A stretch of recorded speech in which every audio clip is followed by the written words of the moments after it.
압살롬이 헤브론으로 내려갔죠. 그리고 그곳에서 이제 반역을 꾀합니다. 결국 다윗은 압살롬에게 쫓겨 도망가는 상황이 됩니다. 그런데 다윗을 따라 함께 가는 자가 있고 남는 자가 있는 것을 볼 수가 있습니다. 그런데 오늘 가드 사람 이때라는 사람이 나옵니다. 그런데 이 사람은 지금 도망하는 다윗 왕을 따라가겠다고 말을 합니다. 만약에 압살롬이 반역에 성공해서 그가 왕위에 오르면 다 죽은 목숨이 되는 겁니다. 다윗을 따라갔던 사람들은. 그런데 20절을 보면요, 어제 왔고, 그러니까 이때는 늘 함께 있었던 사람이 아니라 어제 왔어요. 그러니까 온 지도 얼마 안 된 사람이 도망가는 다윗을 따라가겠다고 합니다. 이때는 왜 다윗 왕을 따랐을까요? 다윗 왕의 표현으로 너는 쫓겨난 나그네이니, 이 말은 네가 여기에 있어도 압살롬에 의해 해를 입을 만한 사람은 아니라는 말입니다. 그러니까 어제 왔는데 이쪽에 있든 저쪽에 있든 이때라는 사람은 어디에 있든지 상관이 없는 사람이에요. 어찌 보면 이때가 다윗 왕을 따를 이유가 없어요. 이때가 가드에서 다윗 왕을 찾아왔다는 것은 다윗 아래서 평안히 이렇게 머물기 위해서 아마 이때는 다윗 왕을 찾아왔을 겁니다. 그런데 지금 다윗 왕은 도망자의 신세가 되는 거예요. 다윗 왕을 따르면 다시 광야로 나아가서 정처 없이 떠도는 신세로 살아갈 줄도 모르는 그런 상황입니다. 그런데 이때가 따라요.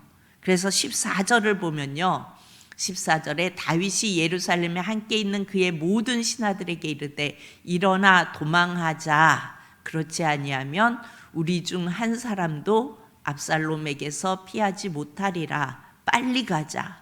두렵건대 그가 우리를 급히 따라와 우리를 해하고 칼날로 성읍을 칠까 하노라.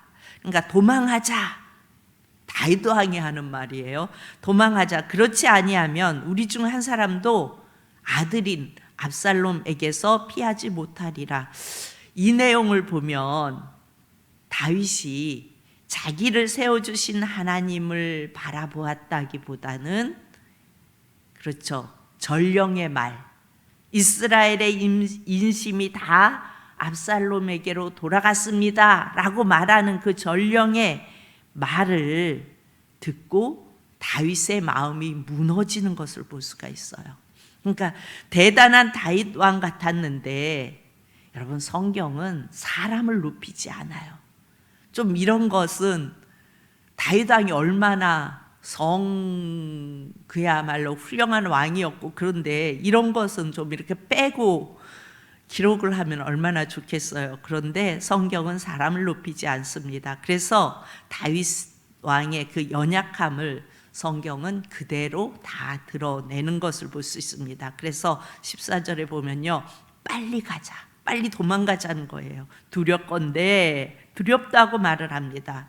여러분, 다윗은 지금까지 사울의 칼날을 피해왔고, 그리고 그토록 많은 하나님을 경험했음에도 불구하고 지금 상황이 급박해지니까 어떻게 돼요? 압살롬의 칼날이 칠까봐, 자기를 칠까봐 두려워합니다. 여러분, 우리가 믿음으로 살아가려고 하다가도 우리가 끝까지 다 나는 믿음을 지키고 담대히 하나님만 바라보고 살아갑니다 라고 말한다면 그것은 거짓말일 수 있습니다.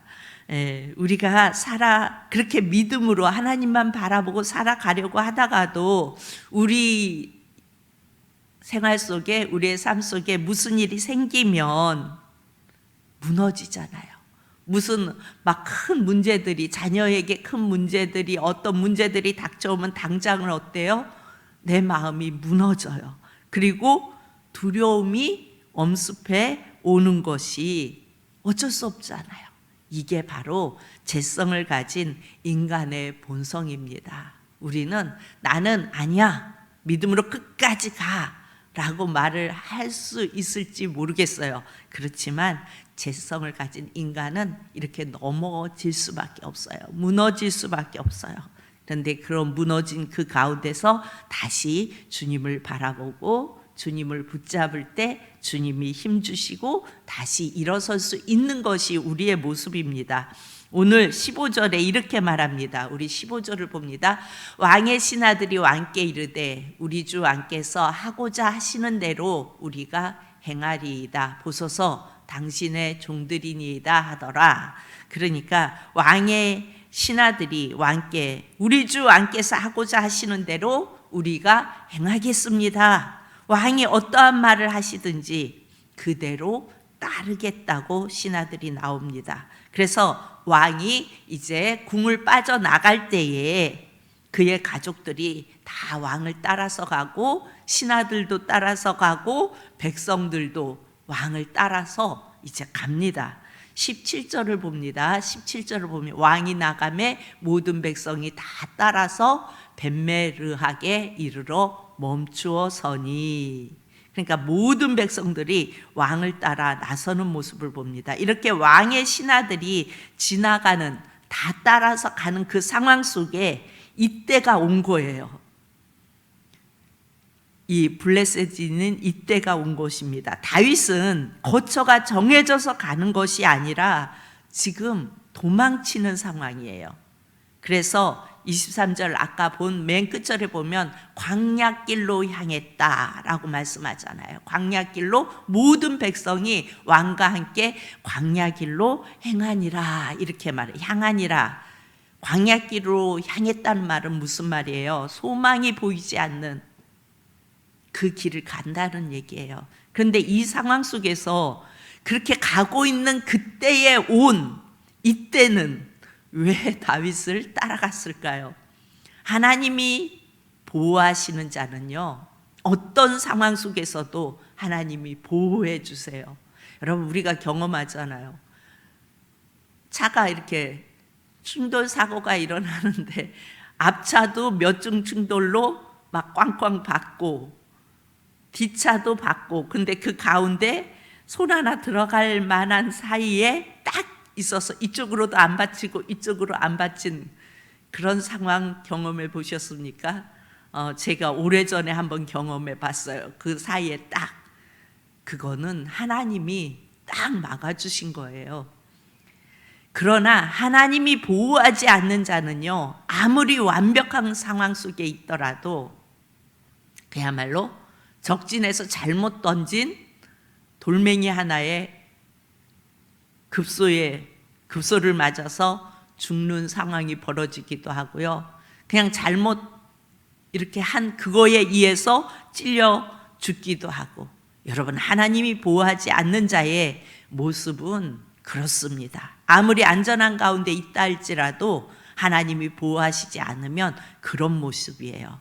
이때는 다윗 왕과 대화를 통해서 21절에 보면 이렇게 말합니다. 21절에 이때가 왕께 대답하여 이르되 여호와의 살아계심과 내 주 왕의 살아계심으로 맹세하옵나니 진실로 내 주 왕께서 어느 곳에 계시든지 사나 죽으나 종도 그곳에 있겠나이다.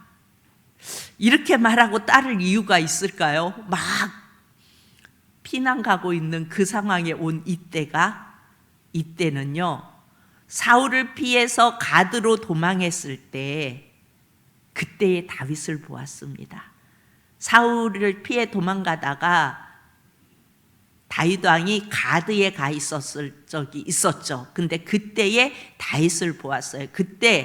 이때는 다윗 왕의 능력도 보았지만, 다윗 왕은 성군이구나, 왕이 될 제목이구나, 이것도 보았지만 하나님이 살아계심을 보았어요. 다윗을 통하여서.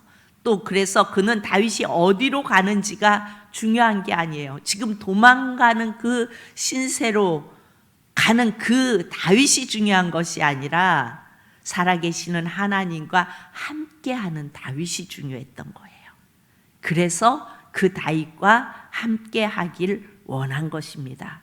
그런데 본문에서 보면요, 다 따르는데 다윗은 후궁 10명을 왕궁에 남겨두어서 왕궁을 지키게 합니다.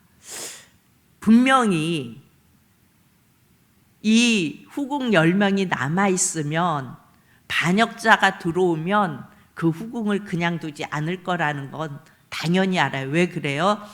대부분의 왕의 그 여자들을 범하면 그 영광이 내게 온다고 생각했어요. 옛날에 그 어떤 전쟁하는. 그렇기 때문에 남겨두면 좋은 일을 당하지 않을 거라는 것을 알아요.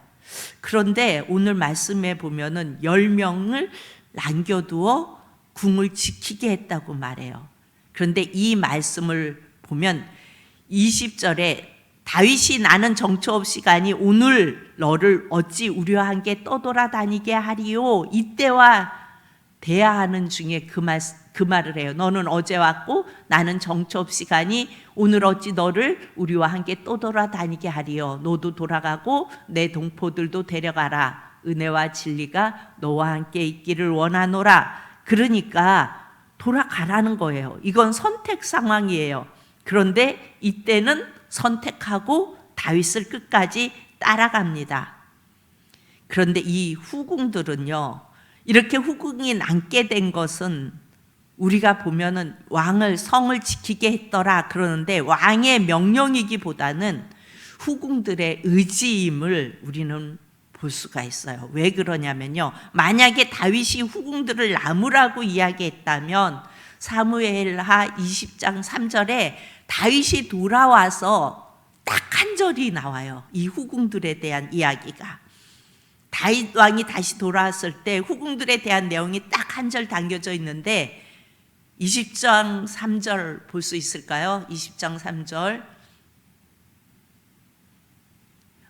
봅니다. 다윗이 예루살렘 본궁에 이르러 전에 머물러 왕국을 지키게 한 후궁 10명을 잡아 별실에 가두고 먹을 것만 주고 그들에게 관계하지 아니하니 그들이 죽는 날까지 갇혀서 생감으로 지내니라. 그러니까 이 궁을 지켰던 이 후궁들의 이야기는 이 20장 3절에 딱 이 이야기만 나오고 더 이상 말이 없어요.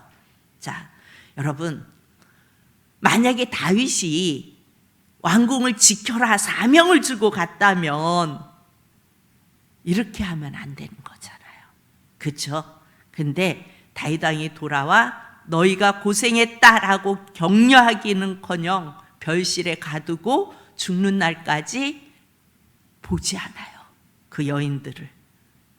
그러니까 이것은요, 다윗은 이 후궁들의 선택을 존중했어요. 우리는 안 따라가겠습니다. 그렇죠. 그 도망 광야로 가는 길 뭐 그렇게 따라가고 싶겠어요. 이들의 선택은 존중했지만 그 결과를 자신들이 책임지게 만드는 것을 볼 수가 있습니다. 이것은요, 다윗 왕이 도망할 때 후궁들이 하나님을 바라본 것이 아니라 이 후궁들은요, 모든 가족들이 다 갔어요. 그런데 후궁 10명만 남았어요. 이 후궁 10명은 정세 판도를 바라본 거예요. 아, 저렇게 맨발로 쫓겨가는 더 다윗 왕, 그리고 상황을 보니까 모든 인심이 어제 말씀에 그랬죠. 다 마음들을 훔쳤다고, 압살롬이. 그러니까 다 압살롬에게 그 인심이 돌아갔구나, 따라가 봐야 별 저거가 없겠다 생각하고 남은 겁니다. 본문은 다윗 왕을 따라가는 이때와 따라가지 않아도 되는데 도망가는 그 차에 왔는데, 그러니까 다윗 왕을 섬긴 것도 아니라 이 사람은 예루살렘에 남아있어도 건들지도 않아요. 상관없어요. 그런데 따라가는 이때와 다윗 왕을 따라가지 않는 후궁들에 대해서 말씀하고 있습니다. 우리가 뭘 말씀하고 있을까요? 우리가 예수님을 믿고 따라갈 때에 때로는 이 길이, 예수님만을 바라보고 믿고 따라가는 이 길이 세상 사람들이 볼 때 바보 같은 길 같고, 그리고 또 어때요? 안 될 길 같을 때가 있어요. 왜 저 길을 가지? 왜 저렇게 가지? 바보처럼 그냥 자유롭게 세상 속에서 누리고 살면 되는데, 그렇지만 믿음의 사람들이 걷는 길이 있잖아요. 예수님만 믿으면 된다고 하니까 허무맹랑한 말이라고 판단합니다. 또 어때요? 예수님을 믿으면 예수님 때문에 행복하고 그 누림이 있다고 말하면 뭐래요? 너는 세상에서 누리는 그 진정한 행복, 돈을 가지고 누리는 행복, 세상에서 누릴 수 있는 그것을 누리지 못해서 그런 소리를 한다고 조롱해요. 그럴 수도 있겠죠. 그야말로 제가 아는 친구가 그런 말을 하더라고요. 배 타고 세계 도는 거 뭐라 그러죠? 크루즈. 크루즈 여행을 이렇게 딱 다녀왔다고 이제 통화를 하면서 막 그래요. 그래, 좋았겠다, 뭐 했겠다, 막 그런데 너는 왜 그러고 사니? 그래서 이러고 살아도 너보다 더 평안을 누리고 이렇게 행복하다고. 매일 매 순간이 행복하고 매 순간이 콧노래고 그래 라고 얘기를 했더니 그 친구가 이런 말을 하더라고요. 너는 이게 얼마나 행복한지를 느끼지 못해서 그렇다고. 너 크루즈 타봤어? 이게 얼마나 그 안에 그 누림을 해봤어? 누리면 이게 얼마나 기쁜 줄 알아. 그래, 예수님에 대해서 이야기하니까 그 얘기는 나한테 안 하기로 했잖아 라고 딱 자르더라고요. 네, 그럴 수 있어요. 물론 그럴 수 있어요. 그러나 믿음은요, 어떤 그런 상황, 세상의 그런 누림, 그러는 것을 보는 것이 아니라 나와 함께 하시는, 그래서 어떤 상황 속에서도 나와 함께 하시고 내 필요를 채우시는 하나님, 내가 생각하고 이것이 필요한데 내가 가진 것이 없어서 그것을 이룰 수 없음에도 불구하고 하나님은 어때요? 상황마다 생각지도 않게 일을 만드시고 그걸 얻게 하시고 누리게 하시고, 그 예수님이 내 편이라는 이 누림은 아무리 크루즈의 여행이 행복하고 즐겁다 할지라도 비교할 수 없는 행복이고 비교할 수 없는 누림입니다. 이것이 예수님을 바라보는 믿음입니다. 오늘 이때는 그것을 본 거예요. 저 다윗은 하나님, 살아계신 하나님과 함께하는 왕이야.